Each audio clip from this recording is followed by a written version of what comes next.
This is the Big Lap Chats podcast, where our mission is to help caravanners and campers plan their ultimate lap of Australia. Whether you're dreaming of hitting the road or already travelling, we provide all the information and tools you'll need to bring your dream to life. Tune in as our expert host Annette Jones chats with Australia's big lappers, caravanners and campers, sharing hints and tips for creating the best memories while travelling around Australia. Be sure to check out Annette's website, All Around Oz, Australia's leading site for planning a lap of Australia. But now, settle in and hit play while you're on the road and listen as Annette delivers today's episode. Welcome back to another episode of Big Lap Chats, and today I have some special guests with me. It is Courtney and James from Tradies on Tour. Welcome, guys. G'day, how are you, mate? Yeah, really good, really good. And where are you calling in from today? We are actually in sunny, warm Broome. Very nice. What's it like being up there at this time of the year? It's great. It's hot. We're just ahead of the peak season, so it's not too busy yet, but it's definitely there's travellers around and starting to get moving. But the weather is warm, but it's beautiful though. Still finishing off a few rain events, but see a bit of damage, I guess, from the cyclone that they had through there a little while ago. Yeah, that's lovely. We like it. Yeah. Yeah. So how long have you been up in that region for? Weeks now, Yeah, I think. so Yeah. we've come from the south, so we've headed up, just did a work stint in Perth. James was doing some FIFO work, and that was for about 9 months. Just shy of 9 months, yeah. It was 2 weeks on, 2 weeks off, so it allowed us 2 weeks at a time to do some 2-week loops down around the southwest of WA, down through the Margaret River and down across towards Esperance on the coast and out to Kalgoorlie and up around through Leonora. It was, we did a lot of 2-week loops around, which was really good. And then we'd base ourselves in Perth when I'd fly back up into the Pilbara for work. Topping up the bank account, but seeing things at the same time. It's a great way to do it. And you see a lot because you're concentrated in that 2 weeks, an area for 2 weeks rather than just passing through. We do prefer it to do it that way because we have been on the road now for 3.5 years and we do work as we go, and we do find that when you are basing yourself in a location you do see more, and you get the local knowledge and find with the really cool spots that not everyone knows about, or you see their places in their different environment, like in terms of the people, and then you're not just literally zooming through and just ticking off a couple of things and then you're off again. You actually do see things for their full. The token Instagram photo and then keep going. Yeah, for sure. As you zip through, snap a shot and off you go. Yeah. And I'll tell you, if you're in a place for a bit longer, the locals tend to open up a little bit more to you about where they go and what they do too, which is good. The good fishing spots or the good camping spots which is really ideal for what we want to do anyway. Yeah, for sure. That's magic, isn't it? Yeah. Yeah. So what's your setup? What sort of setup? We've got a dual cab Land Cruiser with a canopy and a boat on the roof, a little 3.5 metre boat on the roof of that, and a 22-foot caravan. Fantastic. Yeah. 2 kids, so we need a little bit of extra space. Yep. So just the space, the layout, we think we've got pretty nailed, like it suits us down to a T, and then you go through a fair few processes of getting to the right setup and what we think we're for us and what we need, and we're happy with that works at the moment. Yeah, absolutely. Yeah. Have you had a previous caravan before? We've been camping and enjoying the adventures since we've been together. So that's now. Started out in swags and then we bought camper trailers. The only thing we didn't do was a rooftop tent. Yeah, and all the other setups. But this is our second van, but only one we've had since living on the road. Our first van was more our holiday weekend van, and we started to actually live out of that van to travel the full life with, and I said, nope, it's too small, we need to change. So before the house settled and before we left, we did a quick van change and be content with what we've got. So happy. So would you consider yourselves now full-time travellers? I guess that's what we are. We've been on the road for 3.5 years. Living in the caravan 3.5 years now. Yeah, but because we stop and we work as we go, if that's what you class as a full-time traveller, or I guess if it's a part-time traveller, I don't know. But we have stints, obviously, where we are not working. James is not. I work remotely. But so whenever James is not working, I guess we're proper full-time. I don't know, it depends how you want to split hairs on it, but we're not chasing work. We're chasing where we want to go and visit and then finding work in those locations, which is good, yeah. Yeah. So, and do you have a home base to go back to, or that's what you're looking for? Not really. We did, as what we say, we have bought our forever home. We sold that and we have an investment property, but it is in a different state. So I guess you could call we call it our backup plan. Yeah. If all else fails, we have that little house to go to. It's not where we want to be, but it's something there if we need it. Well, and yes, we are looking for somewhere to settle down eventually, but we're just still not sure where that's going to be. I think there's so many beautiful places in Australia, isn't there? Yeah. You roll in somewhere and you go, ooh, I could live here. And then the next place is, oh, I could live here.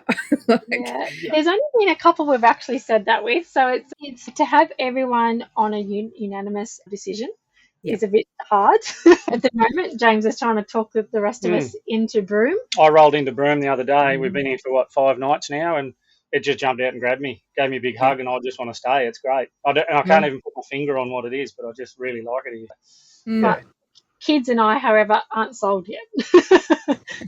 I guess you haven't lived through a summer either, have you? No, and I said that to him yesterday because the air is really heavy and thick because I've had some storms, and I just feel like everything's damp. And I said, imagine what it would be like in January. Yeah, you do get used to it though. I know I moved from Sydney to Mackay, which was a shock back in the day, and mainly because of the humidity. But it's funny how you acclimatise the longer you stay in a place. Yeah, and look, Mackay's also been on our list, and then we've got Cairns, there's another one, and people have said to us about the humidity, and we'll give it a go. I guess you don't know until you really try, right? No, that's right. And you've got your home with you. You could at least spend a couple of months in a place and then go from there if you had to. Completely decide whether you like it or not. Love about this lifestyle. If you don't like it, you can just move on. I know, it's great. What's one thing most lappers overlook that could make them or break their entire journey, do you think? I think treating it like a holiday when you first take off, that's a big no-no. We did a write-up an article recently, and that was a big point we actually did talk about. I didn't think of that. When we first started, we did, because we intended to head off for 12 months to 2 years. And because we were both working, like, oh, yeah, no, this is fine. Like, we can still go out for dinner if we want to, or we can buy lunch today. We're big suckers for breweries, wineries, and bakeries. And then 12 months, 2 years came into 3.5 years, and we're still going. And you realise that, oh, my God, maybe we've spent too much money. But tighten the purse strings a little bit and just treat it like a lifestyle rather than a holiday. It's your new way of living. So if you're going for 3 months, 6 months, I think it'd be a different kettle of fish. Even 12 months, I think you'd be rushing to see everything. But again, I think the sooner you realise you can't see everything, the better you'll be, because you just can't. The country is just too big. But yeah, just being smarter with your coin, balance it out, budget it out, just make some different decisions. It's great to get into a caravan park to wash your hair and do your washing, but it's amazing to get out into those free camps as well and to experience a place for what it really is, but then save your dollars as well. It's a hard balance, I think. Yeah. We've just come off some really hot weather, like a couple of months of really hot weather, and in caravan parks back into off-grid and free camping, and this is what we set out to do. But it is. The realities are. Go ahead. It is. It's based on where you are and what you're doing. The time of year, what sort of thing you need to do. We even said it the other day. We're heading up to the Cape Leveque area, and so James, we either need power or we need water to be able to swim in, because it's just so hot. So it's hard to work that out to make it comfortable, really. Yeah. And every place, like you say, every place is different. You just got to go with the flow, and there's no rules to say you got to stay off grid 365 here. I did say to another traveller the other day, it all seems to average itself out. If you the longest, we gave ourselves a bit of a challenge to see how long we could do without a caravan park, and we were travelling around South Australia. Yeah, we left Melbourne heading across to Perth. We did across the Nullarbor, and we did a month. We did the 30 days without a caravan park, and that was when we got to a point that was where we couldn't, because we were obviously in suburbia, so it was a little bit harder. Yeah. But it averages out. Like, you will go through months where you'll just spend nothing. Your costs will be so minimal, but then you'll come back into civilization, and then you just go bam. It's like you're handing over $1,000 is like your bill. It's just a constant. Every time you go and get fuel stocks or your food stocks, and then you buy things that may have happened or whatever, it does. You seem to average out. Like, even when we work, we're stockpiling cash, so to speak, but then as soon as you're on the road, gone. Yep. So it averages itself, I think. Yeah, I think you're right there. Definitely does. So speaking of budgets and so forth, what are the 3 biggest money saving hacks that you have for our listeners? We say, look, your 3 biggest expenses: food, fuel, accommodation. And the only fuel, I think you can't really get away with it. You've obviously got to pay it wherever you are, no matter what the price is. You may save 3 or 4 cents per litre, but sometimes it's $2. So what's the bother? Yep. Accommodation, I think we've touched on it. You can go free or free camps, powered camps, but it depends on where you are and what you're doing. And then food. That's where I try and save most of us, is food. I think because kids obviously as well, but stick to your Woolworths and your Coles, your Aldis if you need to. Your IGAs, it's when they get to those outback communities, you want to support them. Do your top-ups, not your big shops, because it can just really add up quite quickly. Even just little things like when we come into a town, if we're going on a free camping stint, come into a town to go to the dump point and get some water, I'll be filling the water tanks up, and Courtney will be inside with the washing machine running off the inverter while I'm filling the tanks, and we'll just do loads of washing while we're there, and then we can empty the grey water tank straight into the dump point while we're in the town, and then head out of town with clean washing and full tanks. Yeah. And free camp. And free camp, yeah. And then you just hang your washing out when you get there. That's right, yeah. That's a thing, isn't it? How do you know a full-time traveller? Is it the first thing they do when they get to camp is hang their washing out? I'm laughing because I have got a basket full and I'm thinking, we're in a caravan park tomorrow. I know the first thing I'm going to do, hit the washing machine. Yeah, and when you get to a park, it's like if we're doing that in between, we get in and we stay one night, and all I do for that one night is just wash after wash, and then we stock up and we go again. We just get out, because at some of the parks and with kids, like it gets quite expensive. That some of them will charge the $5, $10, $15 per kid per night. So some places like where we are now, we're pushing that $70 a night, and you just think, wow, that's just. I know it's always location is a big thing, but there's other parks are a little bit cheaper. Our washing machine's on spin cycle. Sorry. Okay, I can't hear it. It's hard. It does. It just gets costly. And when you're doing it full time, living, it adds up. It adds up quite quickly. Yeah, it does. And I guess we don't have kids travelling with us, but that is a big consideration, isn't it? Because that's another $10 to $30 per family on top of the usual $50, $40 or whatever it is going to be for the night. Yeah, we have had our mother-in-law travelling with us the last 6 months or so, and she's on her own. So we've actually been like not doing anything wrong. I don't know if it's bad or not, but we put a kid under her because we found out that normally with caravan parks they will charge you for a couple. So whether you're a single person or 2 people, the minimum is based on 2 adults. So we actually put a kid under her, and that's saving us a few extra dollars as well. Yeah, the same amount of people. Like it's just Yeah. I don't think kids use that much electricity or water either. No, and you do find some caravan parks or even camps, paid camps that you stay at, even if no power and water, you're just paying for a patch of dirt. They'll still charge you per child. And we're like, what are they? They've all got to make the money though, and it's just hard. It's just when we're paying it, I guess. People pay it, they'll charge it. That's it. That's right. Yeah, that's where it goes. Yeah. What's your secret to finding the most breathtaking yet completely under the radar destinations? How do you go about that?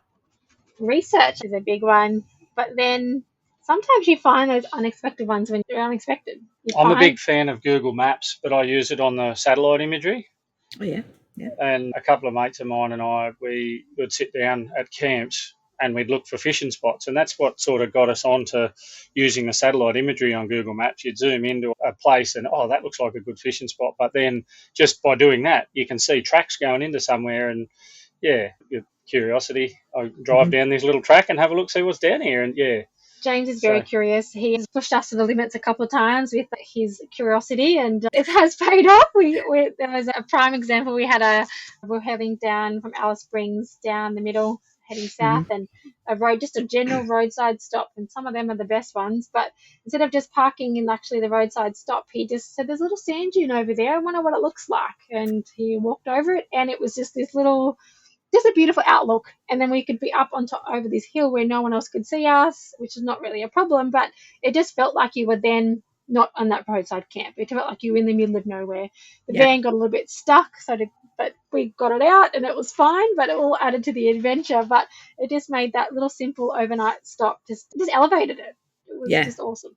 We did a stop like that. It's I think everyone would know about it, certainly on Wiki, with Agnes Creek, just the other side of the NT border into South Australia. And excuse me, likewise, there was a main area at the front, but if you kept going further back and back, you were really it just felt so remote. Yeah, it was lovely. Awesome. No one around. Yeah. It's great. Just, I guess, curiosity, pushing it to the limit a little bit. But again, those locals can help you find those sort of spots. But I think if your expectations are a little bit low, you definitely find these spots, and it can just be amazing. And I guess it's your vibe, what sort of mood and vibe you're in. If you're happy and you're positive and loving life, these spots can be absolutely amazing. Yeah, for sure. And everyone's opinion's different, though. Do you have a favourite fishing spot and free camp? That might be part of the secret, actually. We're going to keep that one. Hey, it's Annette Jones from Big Lap Chats here. Just interrupting this episode to let you know, if you want to get the answer to this part of the question, then you'll need to join up to my membership where you can hear the extended version. The URL to go to do that is blccrew.allaroundoz.com.au. You can also find a link in the show notes over at allaroundoz.com.au/podcast. Otherwise, let's get back to our regular podcast. If you could give one piece of advice to someone planning their first lap, what would it be? Start planning early. Minimise your expenditure debts before you go. Yeah. Pay your rig off, pay your caravan. We still have a mortgage, we still have debts. So that's why we obviously probably need to work more often than not sometimes. But I think planning, for as much research as you can do, but again, it's all take or leave what you want to. What's for you is not going to work for the next person. So just finding what fits for you and just doing those weekend trips or even just a week holiday before you go to test things. But minimalistic, we are big on that. We've left with some other friends of ours who started their lap and we were halfway in, and so much stuff he had brought along with him, and he'd poke a bit of fun at us about how minimalistic our camp was and how he had nothing out. And I'm like, we'll see if you change your tune in a couple of months. And he definitely did, understood why, because we just get it if we need it. If we don't need it, we don't get it out. But then you realise really quickly, I think, what you do and don't need. Yeah, just less stuff, I think. And I think that's what this lifestyle makes you realise, that you don't need a lot of things to actually live, because you're living in the moment, not living with all your material things. But we've also we've been home a couple of times, and our shipping container is at some dear friends of ours. And we've been home a couple of times and dumped stuff that we've taken with us and put it back in the container, because what do we need that for? What are we taking that for? So we're just offloading more and more gear all the time. If you're starting out, I guess pack and then go and unpack and repack. Maybe. A couple of culls before you go. Yeah, and we did. Yeah. We did that at the start. So I think that helped us to get rid of some things. Really quickly we learned that we just didn't need all of this. So maybe if you pack and then you go through it and cull again, and then maybe cull again before you set off, maybe. Fishing rod and a coffee machine, that's all you need. Depends on who you ask. You forgot the wine. Yeah, that's I've got two kids that do enough of that. Yeah, that's true. We've done the same. We've passed by our home base now, and back into the shed. Things get packed up and left there, and even now, I know we've probably got more than we need with us as well. Yeah. So it is a process. It is definitely a process, and like it's where you are and what you're doing in the seasons too. Like we've spent Sure. 3 months in Darwin working, so literally all we were wearing was shorts, singlets, and dresses.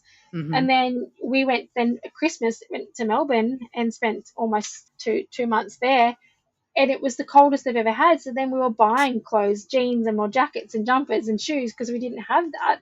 So now you've got to have, I guess, and sometimes if you say follow the sun, but it doesn't always play out like that, and your plans may change, but then also the seasons and the weather patterns change.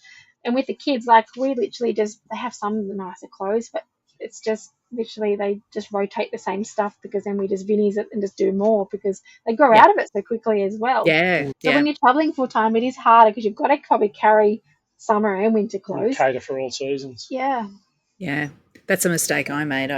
We're like, we're following the sun. We won't need winter clothes and all the rest of it. We got to Mount Gambier and it was freezing, and it was just after Easter last year, and had to hit the shops and buy a few winter clothes. Yeah. It's a constant battle, I feel, too, to making sure what you do or don't need. Like I could say now in our van, I feel like we have too many pairs of shoes between the four of us. They just seem to be accumulating. But depending on what you're doing again, to what you need, like boots or joggers or thongs or Crocs, or and then like we've been in places and then we've booked and work, and then you start doing functions, like you might go out to an event or something, and then you need to put on some glitz and glam, and you're like, oh, I don't really have that in my caravan. Yeah. And an excuse for Courtney to buy a new dress. Nothing wrong with that. And your point is? I think he's fighting a losing battle here. He's got too female in the interview. What's the biggest myth about travelling Australia that needs to be busted, do you think? Oh, it's not all the Instagram life, isn't it? Any problems you've got at home, you're still going to have them in the caravan. Yeah. Mm-hmm. We had arguing with children. Dear friends of ours come and visit us from back home while we're in Darwin working, and to the point where she said, I don't want to camp next to you. Like, we're going to have a catch up and the kids come. She's like, no, because you'll hear me yelling at my children and you're just living this fantasy life. I'm like, oh, I am so not. Yeah. We said, whatever you do at home, I tell you what, we're doing it here. We just change our location every day. Yeah, because you take yourself with you. That's exactly right. The kids still whinge. They still say they're hungry. They say they're tired. They still argue about school or going to school or bored. And then can we stop here or can we do this? Or we as a couple, it's backing the caravan in, or if it's not backing in, or I want that spot or he wants that spot, or we're going this direction, north, south, east, west. Where we still argue. Yeah. It's no different. We're still doing exactly the same. So yes, there's some beautiful scenery and some sunsets and sunrises, and we see some magnificent places. Social media photos lie. They only show the positives. Yeah, they do. They only show a snapshot. Exactly.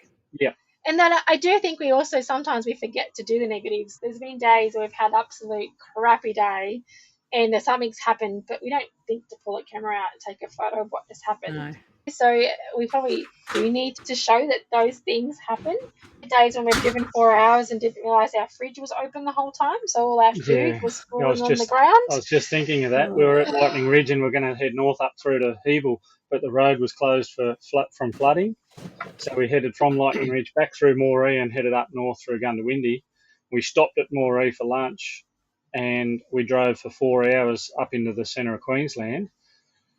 And we pulled up at a free camp and we were, I don't know, I can't remember the name of the little town, but we were probably 60 k's shy of it. And we pulled up and there was ice cream dribbling down the hallway and opened the door and we forgot to latch the fridge. So everything had fallen out. And Courtney said, no, we're going. So we ended up driving the next 70 k's to this little roadside pub and we went to the pub for dinner that night. Paid for a power cycle, went to the pub, had a beer and got a steak for dinner. Yeah. And I haven't bought ice cream in that form or put it in our van fridge since because just in case. So we have 2 locking mechanisms on our fridge now, and it's the first thing we always say when we get in the car, have you latched the fridge? And sometimes I'm like, I don't know. And you're so busy when you get packing up. So we'll just go back and check now. Or even the kids have gotten into the habit of saying, Mum, did you latch the fridge? Or I latched the fridge, Mum. I'm laughing because we've had the same thing happen heading up to the Cape. we stopped. We were travelling with some people, and they said, "Hey, do you switch your water off?" And we're like, "Yeah." And they went, "You've got water dribbling out the back of your van." And what had happened was I hadn't switched it. You know how you can put it into Switch your pumps. Yeah. travel mode or whatever you want to call it. And so the water was running and the fridge door had opened and there was mayonnaise in, you name it. It was beetroot and all over. Yep. Yeah. It was like, So we rigged up something until we could get to civilization and put proper locks on the fridge. And the conversation that we have as we're going along, and the road might be a bit like this, and we'll go, Kev will say, "Did you latch the fridge?" Yeah. We had friends of ours when they were doing Cape York, their caravan, they forgot to turn the pumps off, and the tap had actually vibrated away from the sink onto the bench, and then the tap opened and it started pouring water, not down the sink, but just across the bench. So when they pulled up, there was water running out their front door. I think the biggest, busted that it's just always happy days and beautiful sunsets and wine. There are some days where you just think, and it's probably all to our fault sometimes, but I think even if you had car issues or if you got bogged, like we pulled over, we were heading up to Corumba, and we pulled off the single lane tar and pulled off to let a truck go past. We're just being polite. He can have the tar, saves us getting sprayed with rocks. And it was that we didn't realise, and we just sunk down to the axles, bogged. And so we spent the next hour getting ourselves out. Nothing to winch off because there's just nothing out there at all. And that's right. No one stopped, which was a bugger. But we got there, which was fine. But it was just, there was steam coming out of James's ear. And as soon as I pulled the camera out to do one little video, he roused on me. So I think since then I'm like, I won't pull the camera out when we have bad things happen. Since learned it's all part of the adventure. Yes. Yep, there are those times you think, remind me why we're doing this again. Yeah, we've had those moments. It's all part of it. It is definitely all part of it. Just on schooling, you touched on kids going to school and so forth. How do you manage that between if you stop working or travelling to get to a destination like you've just done? How do you manage all that? It's definitely the worst part of what we do. It used to be. I don't know. Yeah, it's still hard. It's still a challenge for us and the children. It took a while for us to get a bit of a routine or just establish the routine. You think of when you're at home, we weren't strict routine people, but we had a bit of a system. So it was just to try maybe to bring that into this life a little bit, but not obviously it needs to be able to be adjusted because you're always changing, whether it's locations or driving longer or shorter that day. So our children do distance education. We find that really works for us because I didn't want to have to plan and facilitate, if that makes sense. They give us all the schoolwork and we just have to do it and send it back. Now that they're a little bit older, because our children now are 11 and 10, so you go back 3 years ago when, especially our son, when we first started, he just wanted to be out fishing with Dad. Like, why am I doing this? Yeah. He was only 6 or going on 7, so to understand in his little brain how it was all going to work. But the kids have gone back into mainstream schooling when we stopped for work. If we do stop for work, we try and time it with school terms so it's not too disruptive for everybody, and that way they're back in, gets them in check, bit of resilience. I call it resilience training, that they get in with their school and with other kids and socialise. Because I work remotely, so I can get a few extra hours done, and then James is off doing his life work. Yeah, but we find that we do 2 hours and we don't do any more because the kids seem to lose the attention span's gone after that. Yeah. Sometimes we probably need to do more, but we can push them just a little bit if we're not going anywhere for the day. And then we find 8 to 10 is our school day. We do. The kids know that 8 o'clock, we're at the table, ready to start school. And this year, in conjunction with our distance ed, we're actually using my travelling teacher. And she's a tutor, but she will do whatever you need her to do. So not actually, I didn't want someone who gave me extracurricular activities. No. I want someone who helps me with our school load. So she literally, I give her what the kids are doing or what I need her to do across the term, and she just does that with the kids. So that takes a bit of pressure off us as well. And it means that when she's got one, we can have the other kid, especially if it's just one of us doing the school. And it just makes it a bit easier to that one-on-one time and to juggle.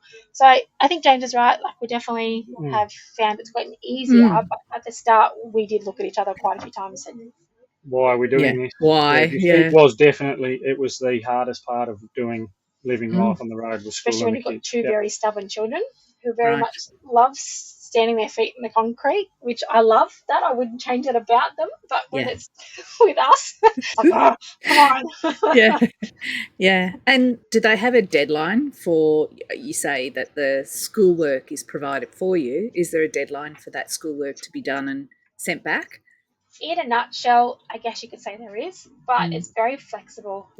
The school term. Yeah, so there's a timetable that so if we have if it's an 11-week term, we only get 10 weeks of schoolwork planned, and then the last week is called a catch-up week, so that allows you to obviously to catch up anything that you haven't done, which is where in catch-up week this week, it's the last week of school, and we've got a little bit to catch up on, but it's okay because the kids know it's a bit more casual and relaxed, and we're just literally finishing off things. It's always those stuff we put aside to, we'll do that, we'll do that later, and the latest now it's like, we need to get it done.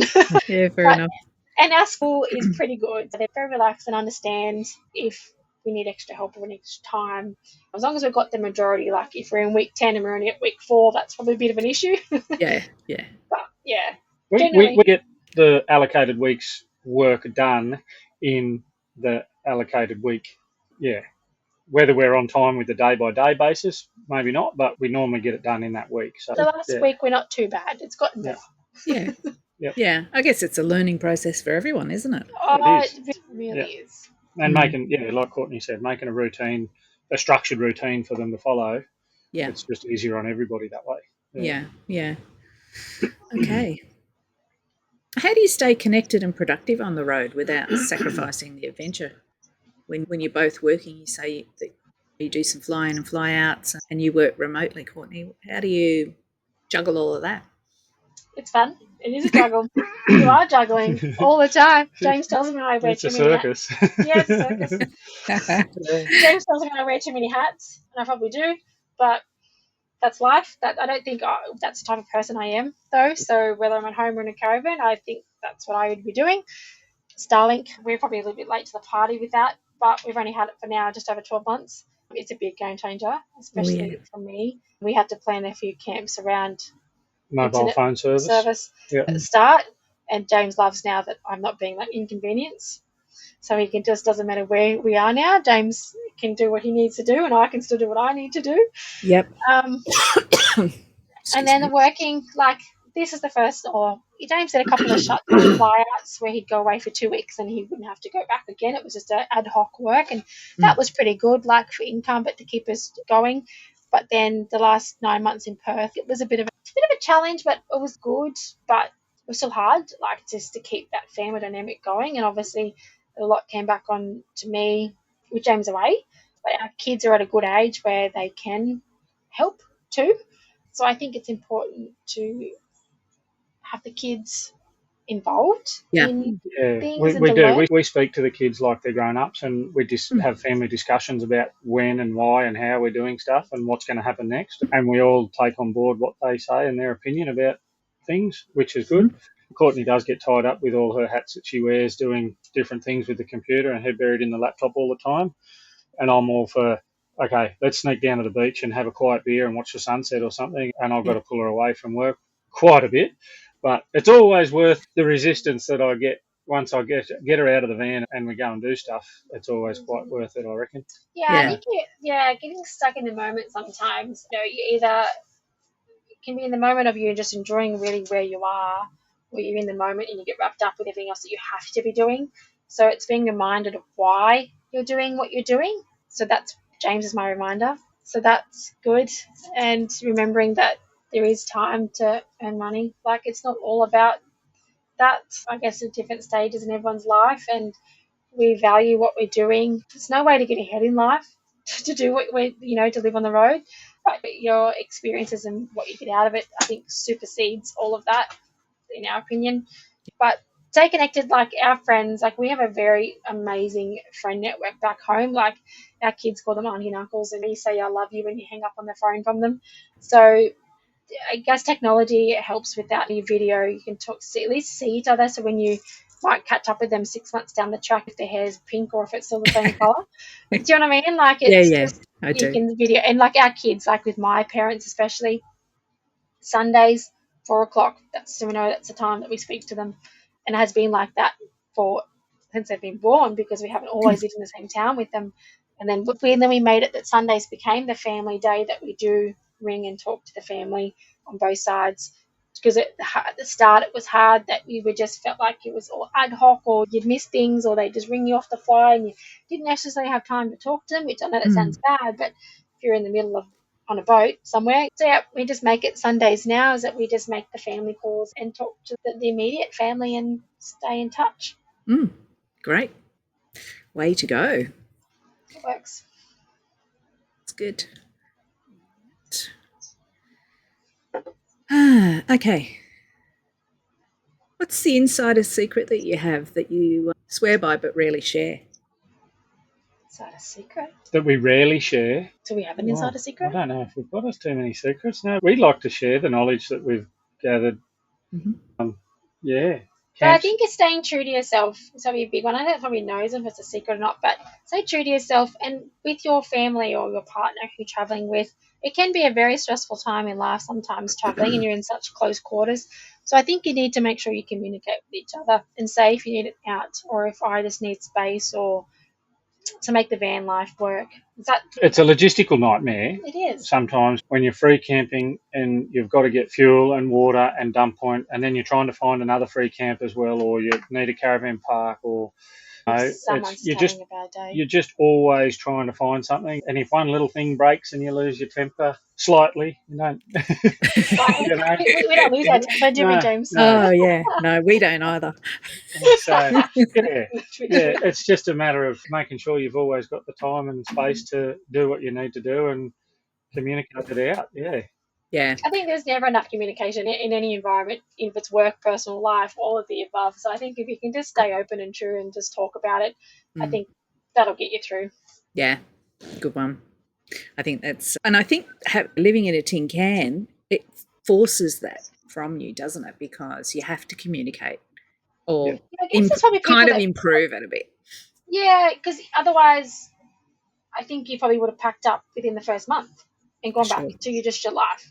So you're right, it probably does force you. Some people probably could go the other way and they probably could be a closed book and just not want to talk about it. But especially at the start, like with our kids in the school, we threatened them quite a few times about, okay, if you're not going to do it, we're just going to go back and buy a house. And they're like, no, don't.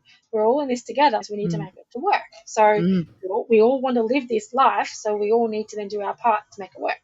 Yeah. So just, do what you need to do to make it work, if that's what you want to do. And look, it's not for everybody either. Some people have this fantasy dream, they want to go out and live this life. And it really, I think you need to do it to know whether you are or aren't the right fit for the life. Yeah, it's got to be lived to make an informed decision on if you want to do it. Because we had the saying that we rather regret doing it than regret not doing it. So we decided that if we go and if we didn't want to do it, well, at least we tried. Find your feet. If you want to make it work, you will make it work. Yeah, and there's no harm in saying, okay, it doesn't work for us, we're going back, or, we might do 3 months a year rather than full-time or whatever. Yeah. Now, on to some exciting things that you guys are up to, and that's Tradies on Tour. Tell us a little bit about that and how it came about. Yeah, so Tradies on Tour is our platform business that we just started on the road when we saw a gap in tradies, basically, and rural and remote areas. So James is a tradie. Well, it started organically, really. We had my work ute, or our work ute, with the original sign writing on the side, and then we got people pestering me in Caravan Park saying, can you come and have a look at this? I know you're on holidays. Right? Look, I'm not on holidays. That's why I left the sign writing on, so I can try and chase work while we're travelling around. Yep. And then we ended up getting mobile, and then we got Tradie on Tour written on the van, and then that just got us thinking about there's a gap in the workspace for people that are travelling trying to find work. And then the people who can't get skilled workers in remote areas especially. Yes, the idea, and it just kept evolving, and this is where we're at now. So we've got a platform with 300 skilled workers. So we're not just tradies, and we define the word tradie very widely. So anything that you can turn your hand out, so hairdressers, bakers, virtual assistants, bookkeepers, anyone who's on the road that has a skill that they can offer. And yeah, so we just ticked 300 tradies last week. That's amazing. And sitting around the 30 to 40 job requests from clients all over Australia coming in, needing trades in all shape or forms. But the niche is the one criteria: you have to be traveling to be on our platform. And then any clients, it's just if they need anyone on a short term, one off. We've got subbies, like contractors in local communities who are just wanting an extra hand for a couple of months. So they just want some subbies, or we've just got for their season, they need an extra for their season. They just need extra workers for that busy season. And you've just got people who just want someone to come in and pour a slab, or just put an aircon in for them that they just don't have a local tradie base to call on. Yeah, we've got a contractor down in South Australia that's built a granny flat out the back for travelling tradespeople to come and give him a hand, because he can't get full-time workers. So he's just, I'll take anyone that I can get that's a qualified plumber, for whether it's for 2 weeks or 2 months. And they're really stoked with how it all worked out. So yeah, they've actually made an area for people to park their van and plug into power and water with an ensuite. And yeah, that's a great service, isn't it? Yeah. It's definitely growing, and we have big plans and ideas, and we love the growth, and hopefully we can keep it growing, because we do feel like there's just a travelling workforce out there. Not everyone who's doing a lap or on the road wants to work, but for those who do want to work, to make this lifestyle more achievable, we're hopefully providing a solution for that. Yeah, I think it's a great solution. To get the people where they needed to. The Kununurra is actually our most wanted suburb, if you want to call it, who need people. There's actually the most jobs in a platform are actually for Kununurra. So just seeing that just shows that A, for their season, or just they just can't get people. And we know that there's travellers go through Kununurra all the time. Yes. So we will draw on that. And or even stations who may have to pay for the local person to come out from travel for a couple hundred kilometres away. And we don't want to step on anyone's toes, especially when it comes to locals, because we're supporting them as well with the extra trade force that they need. But it might even just, that farmer might not have to pay kilometres travel by just using someone who's already travelling by as well. So there's options, and it seems to, we've had a good response. So hopefully we can, definitely, we're motivated to keep it going and see where it goes. Yeah, terrific. And when did you launch? Officially January last year, so 2024, January. Thank you. So it's just over 12 months now, and it's sailing through, and it's ticking along nicely. Excited. We'd love to be a part of it and providing that service and building community. We'd love to build that community. Like, we'd love to meet all our tradies are on the platform. It'd be cool to put some faces to all their names. And what's really cool is when you pull up into a caravan park and some guy walks across the caravan park to come and say good day. Oh, I noticed the Tradies on Tour sticker on your ute. You're part of the Tradies on Tour. Actually, it is. I'm on that platform too. You meet these guys, and So anyone out there who are on the platform, never be shy. Come and say hi to us. We're always happy to have a chat and love talking to people. So for sure. And I don't think there's a town that we don't roll into that are looking for people, whether it be tradies or whether it's like someone behind it. Hospitality and so forth. So do you cater for that as well? Yeah, we have just launched that this year, the hospitality, so all your tourism industry. So we're basically like tradespeople, and then skilled workers, labourers, agricultural, and then all your hospitality and tourism industry as well. Yeah, that's great. So you're covered. Expanding and pushing. We just obviously for the last 12 months we've been in the tradie niche, obviously. So this year it's now our focus on to get that word out there that we've expanded, and there's just basically a travelling workforce of any skills, really. There's a spot for it, and we know people need the workers, so for sure. Just getting it all we know that we've got a large environment to deal in. It's not just a local contracting business that focuses on one council. This is Australia, so we put that up against. Thank you very much for joining me. I really appreciate your time today. I know you're busy, and I had a great chat with you, so thank you very much. No, we appreciate it. Thanks No worries, for reaching thank out. you. Hope we see you on the road somewhere. Yeah. Yes. I will say, come and say good day, just like you. Yeah, Yep, absolutely. will do. Lovely. Thank you. Okay, Enjoy. see ya. Okay, bye.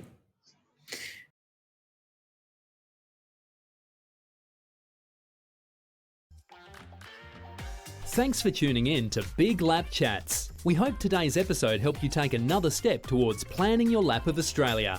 And if you're already on the road, we hope you picked up some great tips on where to stay and what to see and do along the way. If you found it helpful, we'd love your feedback. Head over to allaroundoz.com.au/podcast, where you can also download the show notes and find more resources to help with your journey.